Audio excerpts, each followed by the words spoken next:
15 বছরে তৃণমূল জামানার পতন, এবার বঙ্গে পরিবর্তনের হাওয়া। এবং এই বঙ্গ জয়ের পরেই কিন্তু দেখা যাচ্ছে নবান্ন সহ একাধিক সরকারি অফিসগুলিতে একেবারে কড়া নজরদারি, কড়া নিরাপত্তায় মোড়া হয়েছে নবান্ন। গতকালের পর কেন্দ্রীয় বাহিনীর ঘেরাটোপ, সমস্ত সরকারি অফিসেই কড়া নজরদারি নির্দেশিকা জারি করেছে রাজ্যের মুখ্য সচিব। নবান্ন থেকেও এবার ফাইল চুরির আশঙ্কায় নির্দেশিকা জারি করেছে মুখ্য সচিব।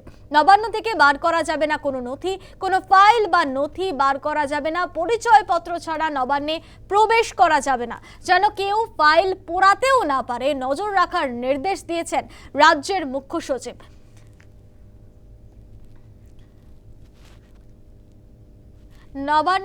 নবান্নের সামনে একেবারে কিন্তু আঁটোসাঁটো নিরাপত্তা, সেই ছবি তুলে ধরেছে আমাদের প্রতিনিধি প্রীতি পাত্র। দেখুন, 2026-এর বিধানসভা নির্বাচনে একক সংখ্যাগরিষ্ঠতায় বিপুল ব্যবধানে জয়ী হয়ে এবার সরকার গঠনের পথে বিজেপি। এবং যে 2026-এর বিধানসভা নির্বাচনে বিপুল ব্যবধানে জয়ী হয়ে এবার সরকার গঠনের পথে বিজেপি।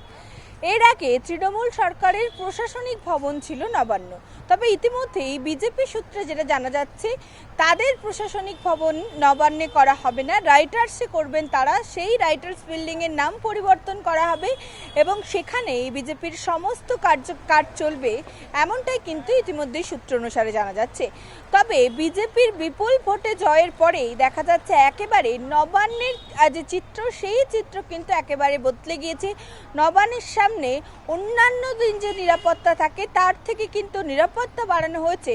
অন্যদিকে নবান্নের এই মুহূর্তে নবান্নের নিরাপত্তায় রয়েছে কিন্তু কেন্দ্রীয় বাহিনী। আমি এই মুহূর্তে ছবিটা দেখাবো, একেবারে নবান্নের সামনে দাঁড়িয়ে রয়েছে, যেখানে দেখা যাচ্ছে এতদিন পর্যন্ত নবান্নের ভেতরে বা বাইরে বিভিন্ন জায়গায় কিন্তু পুলিশ আধিকারিকদের, অর্থাৎ রাজ্য পুলিশের আধিকারিকদের তাদের দেখা যেত, তারা নবান্নের নিরাপত্তা ব্যবস্থা সুনিশ্চিত করত। তবে গতকালের পরে আজকের যে ছবিটা, সেখানে দেখা যাচ্ছে একেবারে সেন্ট্রাল বাহিনীর আধিকারিকরা, অর্থাৎ ভোটের জন্য তাদেরকে এ রাজ্যে নিয়ে আসা হয়েছিল নিরাপত্তার জন্য, তারা কিন্তু এই মুহূর্তে একেবারে নবান্নের নিরাপত্তায় রয়েছে, সেই ছবি কিন্তু দেখা যাচ্ছে।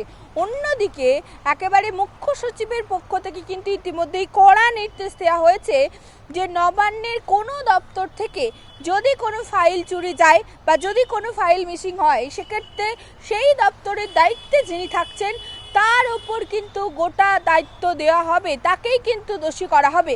এবং দেখা যাচ্ছে একেবারে গতকাল থেকেই কিন্তু, অর্থাৎ একেবারে বিপুল ব্যবধানে বিজেপি জয়ের পর থেকেই নবান্নে মুখ্য সচিব কড়া নির্দেশিকা জারি করেছে যে যখন কোনো কর্মী তারা ভেতরে আসবেন, তাদের আইডেন্টি প্রুফ চেক করতে হবে, কী কারণে আসছেন, কি নিয়ে তারা সঙ্গে আসছেন, সেই বিষয়টি যেমন খতিয়ে দেখতে হবে।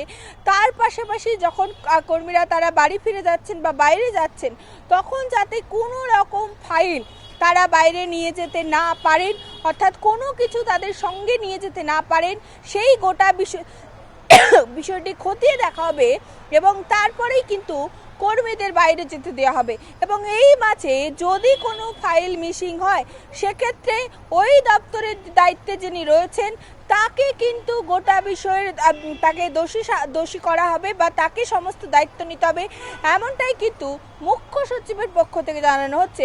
অর্থাৎ বিজেপির বিপুল ভোটে জয়ের পরে মনে করা হচ্ছে কোনো রকম ফাইল চুরি হতে পারে, কোনো রকম তথ্য প্রমাণ লোপাটের চেষ্টা হতে পারে, এবং সেই কারণেই কিন্তু মুখ্য সচিবের পক্ষ থেকে কড়া নির্দেশিকা, নবান্নের বাইরে কোনো ফাইল যাতে কোনো কর্মী নিয়ে যেতে না পারেন।